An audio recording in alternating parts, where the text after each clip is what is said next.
नमस्ते सदा वत्सले मातृभूमि। हम लोग बात करने जा रहे हैं योगी जी को एक हाई कोर्ट के जज ऑनरेबल जस्टिस विनोद दिवाकर ने योगी जी को कहा है अकाउंटेबिलिटी कब फिक्स होगी, रिस्पॉन्सिबिलिटी कैसे फिक्स होगी। अब समय है, मैं आपसे कह रहा हूँ, अब समय है, आपको एक्शन लेना पड़ेगा। अब एक्शन का समय है। योगी जी को इतनी बड़ी बात कहना, इसका मतलब मामला कोई विशेष ही होगा, इसका मतलब हाई कोर्ट की कुछ विशेष चिंताएं होंगी। इसका मतलब ये होता है कि हाई कोर्ट इस विषय पर बहुत गंभीर होगा और जनरली पहली बार में हाई कोर्ट इस तरह की कोई बात नहीं करता। एक्चुअली इसी प्रकार का एक केस 2023 में आया था। 2023 में भी राज्य सरकार को ऑनरेबल हाई कोर्ट ने लिखा था मनीष कुमार के केस में, और ये कहा था कि अकाउंटेबिलिटी फिक्स करिए। ये जो सीनियर ब्यूरोक्रेट है ना, उत्तर प्रदेश में एक बात लोग जो कहते हैं, सत्यता क्या है पता नहीं। जैसे बिहार में कहना शुरू किया था नीतीश कुमार जी के लिए कि गुंडे चले गए और अब सरकारी लोग बैठ गए। उत्तर प्रदेश में भी वैसे ही सत्ता परिवर्तन हुआ है। अखिलेश के गुंडे खुलेआम सरकारी अफसरों को भी अपने जूती पर रखते थे, बांध बांध कर घुमाते थे, उनके दरवाज़ों पर लातें मारा करते थे, उनसे जूतों के फीते बनवाया करते थे, और कुछ अधिकारियों को तो उन्होंने मरणासन स्थिति में छोड़ दिया। मरणासन का मतलब है कि बस उनकी मौत बाकी थी। एक IPS का मैं इंटरव्यू सुन रहा था कि उसने रेजिग्नेशन किन हालातों में दिया था। उत्तर प्रदेश में जो गुंडे थे वो इस हाल के थे कि प्रशासन भी उनके मातहत आता था। बीजेपी की सरकार आई। बीजेपी की सरकार आने पर लोग ये कहते हैं कि बीजेपी की सरकार की एक कमी है कि प्रशासन इतना हावी हो जाता है, प्रशासन इतना भारी हो जाता है कि वो जेन्युइन प्रॉब्लम भी किसी की नहीं सुनता, किसी की बात सुनता नहीं है। ये लोग कहते हैं कि नौकरशाही हावी हो जाती है और सत्ता जो है भारतीय जनता पार्टी के समय पर किसी एक व्यक्ति के हाथ में आ जाती, बाकी सब डिफंक्टेड हो जाता है। अब उसमें सत्यता कितनी है ये तो जो लोग पॉलिटिक्स में होंगे, जो वहाँ मंत्री परिषद होगा या जो वहाँ विधायक लोग होंगे या जो पार्टी के पदाधिकारी होंगे वही जानते होंगे। लेकिन ये बात ऑनरेबल हाई कोर्ट के सामने आई और हाई कोर्ट ने उस पर टिप्पणी की। मामला क्या था, और बहुत छोटी सी बात है। एक व्यक्ति पर 20 साल पहले कोई FIR दर्ज हुई और दूसरी FIR उस पर 18 साल पहले। वो एक व्यापारी है, लोग व्यापारियों के खिलाफ, कोई लेबर आया, कोई कुछ आया, कोई झगड़ा हो गया, FIR दर्ज करवा दी। उस FIR पर कोई कार्रवाई नहीं हुई, 20 साल से वो पेंडिंग है। एक पर अभी कुछ दिन पहले चार्जशीट लगी, मतलब उसको वो कर दिया गया। लेकिन जब ये सज्जन पासपोर्ट अपना रिन्यू करवाने के लिए गए तो पुलिस का वेरिफिकेशन लगता है, पुलिस रिपोर्ट लगती है। पुलिस की रिपोर्ट में ये आया कि इनके खिलाफ सब 2 FIR हैं। पुलिस तो FIR का भाई उनके पास डेटा रहता है। जब 2 FIR हैं तो पासपोर्ट अथॉरिटी ने इनका पासपोर्ट जारी करने से मना कर दिया क्योंकि पुलिस की रिपोर्ट नेगेटिव आ गई थी। इन्होंने वहाँ बरेली के कोर्ट में एक मुकदमा डाला और उस मुकदमे में कहा कि साहब 20 साल पहले क्या हुआ था कुछ पता नहीं है, आज तक तो इन्वेस्टिगेशन ही नहीं हो पाया। निचली अदालत ने रिजेक्ट कर दिया तो ये ऑनरेबल हाई कोर्ट पहुंचे। हाई कोर्ट में उन्होंने बताया कि साहब 20 साल पहले मेरे खिलाफ ये हुआ था और आज तक उसकी इन्वेस्टिगेशन की रिपोर्ट नहीं बनी, मेरा पासपोर्ट रिन्यू करने को तैयार नहीं। जबकि मेरा पुराना पासपोर्ट, ये जो मुकदमे चल रहे थे उस समय था और मैं घूम रहा था, पूरे विश्व में घूम रहा था, लेकिन अब रिन्यू करने से इसलिए मना किया क्योंकि पुलिस की रिपोर्ट गलत आ गई। हाई कोर्ट ने पहली बात तो NOC दे दी क्योंकि पुलिस ने NOC दी नहीं थी, तो हाई कोर्ट ने NOC दे दी और NOC देकर कहा कि ये 20 साल पुराने मामले हैं, आज तक आप इन्वेस्टिगेशन नहीं कर पाए हैं, तो अब क्या करोगे। इसलिए ये सिस्टम पैरालाइज है। पैरालाइज सिस्टम को कैसे रोका जाए ये जिम्मेदारी बनती है। फिर उन्होंने कहा कि भाई 2023 में भी इस प्रकार का आदेश हाईकोर्ट ने दिया था और कहा था कि किसी भी कार्रवाई के लिए, किसी भी के मतलब किसी भी कार्रवाई के लिए सीनियर ब्यूरोक्रेट्स को रिस्पॉन्सिबल ठहराइए, जो CMO में हैं, यानी कि चीफ मिनिस्टर ऑफिस में जो बैठे हुए हैं, जो लोक भवन में बैठे हुए हैं, जो चीफ सेक्रेटरी या मंत्रालय के प्रमुख सचिव हैं, उनको रिस्पॉन्सिबल ठहराइए ना कि वो अपने विभाग को नहीं चला पा रहे हैं, वो उनके विभाग में नीचे अधिकारी करप्शन कर रहे हैं। फिर उन्होंने करप्शन की डेफिनेशन दी। उस करप्शन की डेफिनेशन में उन्होंने बताया कि भाई 2 तरह का करप्शन होता है, करप्शन ऑफ माइंड और करप्शन ऑफ पर्स। अब ये जो करप्शन ऑफ माइंड और करप्शन ऑफ पर्स है, ये डिफाइंड किया हाई कोर्ट ने। हाई कोर्ट ने कहा कि करप्शन ऑफ माइंड वो है जब फाइलें रोक ली जाती हैं, जब फाइलें अपने पास रख ली जाती हैं, उन पर उचित कार्रवाई नहीं होती, समय पर उनकी कार्रवाई नहीं होती, उन पर कोई एक्शन नहीं लिया जाता या फाइल को आगे नहीं बढ़ाया जाता, ये रेड टेपिज्म है, ये रेड टेपिज्म है। और ये फियर ऑफ लूजिंग कंट्रोल, यानी कि उनको ये डर लगता है कि ऐसा ना हो कि हमारा कंट्रोल इस पर से चला जाए तो हम इसको करेंगे ही नहीं। ये भी एक साधन होता है कि व्यक्ति खुद आए और कहे कि साहब हमारी फाइल कर दीजिए, आपको क्या चाहिए, हम आपको सुविधा शुल्क। फाइल खराब नहीं है, गलत नहीं है, नेगेटिव मार्किंग नहीं हो सकती, उस पर कोई ऑब्जेक्शन नहीं लगाया जा सकता।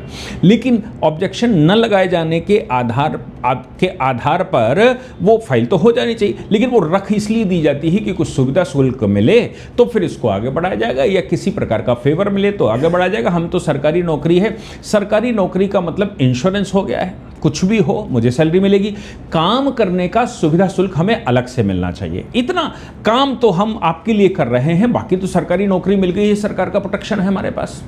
आर्टिकल 311, 12 का प्रोटेक्शन है कॉन्स्टिट्यूशन का, कि आप हमको हटा नहीं सकते।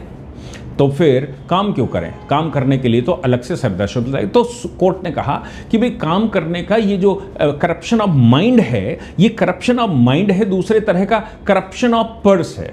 भाई मुझे कुछ दो पहले मैं आपका कर रहा हूं, पब्लिक ऑफिसर कह रहा है पर्सनल फाइनेंशियल गेन हमको मिल जाएगा, और वहां वो फाइल रख देता है, कोई मांगता नहीं। यहां पर वो मांगता है सीधा। इंस्टीट्यूशनल कोलैप्स है, ऑनरेबल हाई कोर्ट ने कहा। ये तो पूरी संस्था ही भ्रष्ट हो गई, ये तो पूरा सिस्टम ही भ्रष्ट हो गया। इस सिस्टम को कैसे आप करेंगे? Honourable supreme court, honourable high court ने फिर से डायरेक्शन दिया और योगी जी को सीधा चीफ मिनिस्टर को कहा, this is the time to take the action against the senior bureaucrats. अच्छा, सीनियर ब्यूरोक्रेट्स के मामले में मैंने अभी कुछ दिन पहले ही आपको जिम खाना वाला प्रकरण बताया था कि मोदी जी वो तोड़ रहे हैं जिम खाना, और जिम खाने की तरह रोशन आरा क्लब, जिम खाना क्लब, या मुंबई के कुछ क्लब, मद्रास क्लब, ऐसे देश भर में क्लब्स हैं जो अंग्रेजों ने ब्यूरोक्रेट्स के लिए बनाए थे कि वो देश पर कैसे लूटपाट करेंगे। वो क्लब आज़ादी के बाद भी चल रहे हैं। इन सभी प्रकार के क्लबों को, इनकी गैदरिंग को ख़त्म करना चाहिए। और फिर मैंने ये भी बताया कि जिन कंट्रियों ने ये बनाया था उनके यहां तो ब्यूरोक्रेट अब साइकिल से और पैदल चलने लगे हैं। ब्यूरोक्रेट ड्यूटी के दौरान केवल गाड़ी चला सकता है और उसके बाद उसको घर जाना तो अपना बैग टांगे, चाहे वो कितना भी बड़ा अधिकारी क्यों ना हो। वो इंग्लिश देश का, मतलब उनके देश का एडमिनिस्ट्रेटिव चीफ ऑफिसर क्यों ना हो, उनका चीफ सेक्रेटरी क्यों ना हो, उनका चीफ सेक्रेटरी भी अपने कंधे पर बैग टांगेगा और पाइप से जाएगा, यानी कि मेट्रो से जाएगा अपने घर, और अपने बच्चों को गाड़ी पर नहीं घुमा सकता। हमारे यहाँ वो राजा बना देते हैं, चूंकि राजा बना दिया तो राजा के जो गुण हैं वो उन गुणों के अनुसार चलता है। उसके बच्चे, कुत्ते, बिल्ली भी गाड़ियों पर चलते हैं। हम उस ब्यूरोक्रेसी से बाहर नहीं आ पा रहे हैं, रेड टेपिज्म से बाहर नहीं आ पा रहे हैं, इसमें कोई दोहरा नहीं। और मैं कहता हूं जजेस को भी क्यों, हाई कोर्ट और सुप्रीम कोर्ट के जजेस को भी क्यों, सब लोग सिक्योरिटी का ध्यान रखेंगे तो सिक्योरिटी थ्रेट होगी ही नहीं। आपको सुविधाएं तो छोड़ दीजिए, आपको सिक्योरिटी भी क्यों चाहिए? इसलिए चाहिए क्योंकि करप्शन है, इसलिए चाहिए क्योंकि आपके व्यवहार अच्छे नहीं है, इसलिए चाहिए क्योंकि देश में अफरा तफरी का माहौल है, वो आप कंट्रोल नहीं कर पा रहे हैं। आप सक्षम अधिकारी नहीं हैं, आप केवल खाना पूरी अंग्रेजी स्टाइल में कर रहे हैं। इसलिए अब करप्शन के मामलों में जब सुप्रीम कोर्ट इतना लिबरल हो गया, ये कोई लिबरल आज का नहीं है, आपको याद होगा आरएस नायक वर्सेस एआर अंतुले, अब्दुल रहमान अल्तुले का केस याद करिए तो आपको याद आएगा। महाराष्ट्र के पहले चीफ मिनिस्टर मुस्लिम हुआ करते थे और आरएस नायक उस समय जनता पार्टी की तरफ से विधायक हुआ करते थे। जनता पार्टी के बाद वो बीजेपी बनी तो वो बीजेपी में आ गए। आरएस नायक एक विधायक हुआ करते थे और अब्दुल रहमान अंतुले मुख्यमंत्री होते थे। मुख्यमंत्री सीमेंट का उस समय कोटा होता था, सरकारें कोटा दिया करती थी, भाई कितना सीमेंट किसको दिया जाए। सरकार सीमेंट घोटाले में फंस गई, एआर अंतुले के खिलाफ उस समय मटेरियल मिल गया। आरएस नायक कोर्ट गए तो कोर्ट ने मना कर दिया, आरएस नायक हाई कोर्ट गए तो हाई कोर्ट ने सैंक्शन कर दिया। हाई कोर्ट के बाद सुप्रीम कोर्ट मामला आया, AR अंतुले, तो सुप्रीम कोर्ट ने इन्वेस्टिगेशन को कंफर्म कर दिया और प्रोसिक्यूशन सैंक्शन का मामला था कि भाई चीफ मिनिस्टर के खिलाफ प्रोसिक्यूशन सैंक्शन कौन करेगा। चीफ मिनिस्टर खुद ही प्रोसिक्यूशन सैंक्शन करता है तो कोई और तो उसको खिलाफ कर नहीं सकता। ऐसी परिस्थिति में उसके खिलाफ इन्वेस्टिगेशन होना चाहिए कि ना होना चाहिए। अब्दुल रहमान अंतुले के खिलाफ इन्वेस्टिगेशन बैठा दिया गया था। उस इन्वेस्टिगेशन में अब्दुल रहमान अंतुले फंस गए, उनको इस्तीफा देना पड़ा।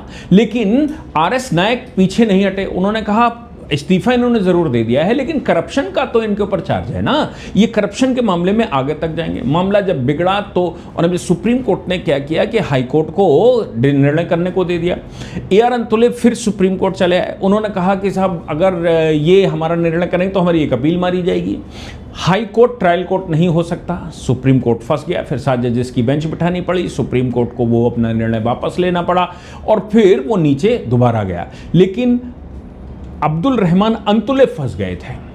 इसका परिणाम ये निकला कि दाऊद इब्राहिम, अब देखो अब्दुल रहमान अंतुले, याद रखिएगा दाऊद इब्राहिम ग्रुप को, चूंकि वो पहला मुख्यमंत्री बना था मुस्लिम समाज से, इसलिए दाऊद इब्राहिम ग्रुप को RS नायक के खिलाफ सामने खड़े हो गए।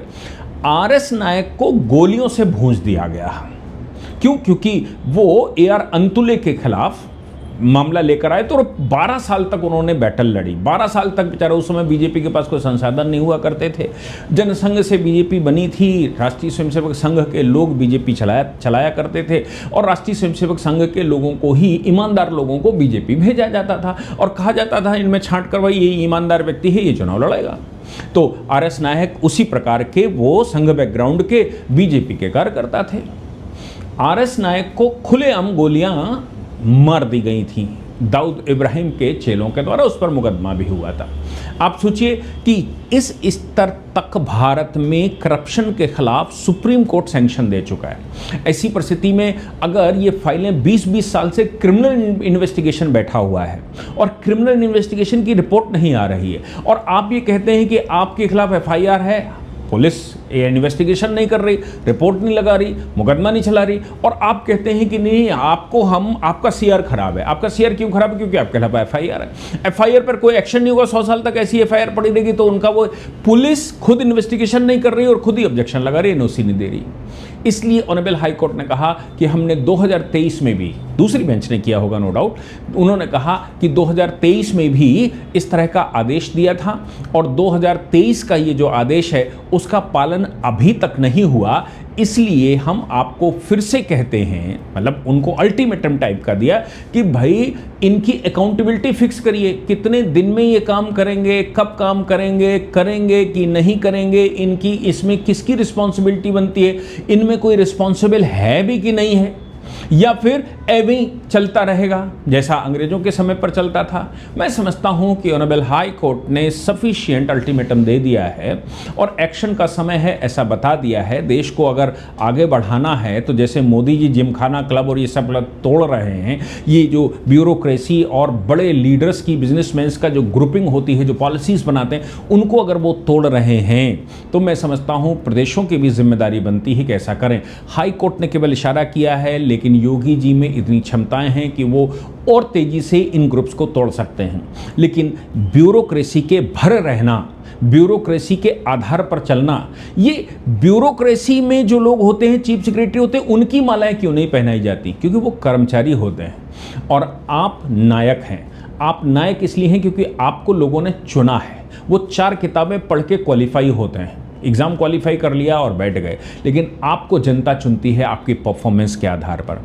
इसलिए आप अगर ब्यूरोक्रेसी चलाना नहीं जानते, कोई भी है, मतलब सरकार है, वो ब्यूरोक्रेसी चलाना नहीं जानती या ब्यूरोक्रेसी के आधार पर ही चलती है, उस पर क्रॉस मॉनिटरिंग नहीं कर सकती, उनको अपने दूतों को नहीं छोड़ सकती, पॉलिटिकल पार्टी का इस्तेमाल नहीं कर सकती, राष्ट्रीय स्वयंसेवक संघ का इस्तेमाल नहीं कर सकती, या फिर मैं कहूँ कि देश भर में जो ग्रुप्स हैं उनका इस्तेमाल नहीं कर सकती अगर सरकार, तो सरकार तो ब्यूरोक्रेसी चलाएगी। सरकार में चुनने की फिर क्या आवश्यकता है? सरकार चुनने की कोई आवश्यकता ही नहीं बचती। इसलिए मैं कहता हूं कि योगी जी में वो सारी क्षमताएं हैं जो बहुत बड़े स्तर पर सब कुछ कर सकते हैं। अल्टीमेटम है, योगी जी क्या एक्शन लेंगे ये तो योगी जी ही जानेंगे। हालांकि वो एक्शन लेने के मामले में बहुत जाने जाते हैं, बहुत एक्शंस लेते हैं, लेकिन ब्यूरोक्रेसी अभी देश में सही करना ये जिम्मेदारी सभी प्रशासकों की है। बिना डरे कि ब्यूरोक्रेसी उनकी सरकार गिरा देगी, ब्यूरोक्रेसी उनको सरकार चलाने नहीं देगी, ब्यूरोक्रेसी उनको बर्बाद कर देगी, ये दिमाग में रखे बगैर क्रॉस इंफॉर्मेशन, क्रॉस वेरिफिकेशन का अपना एक सिस्टम खुद का खड़ा करना होगा।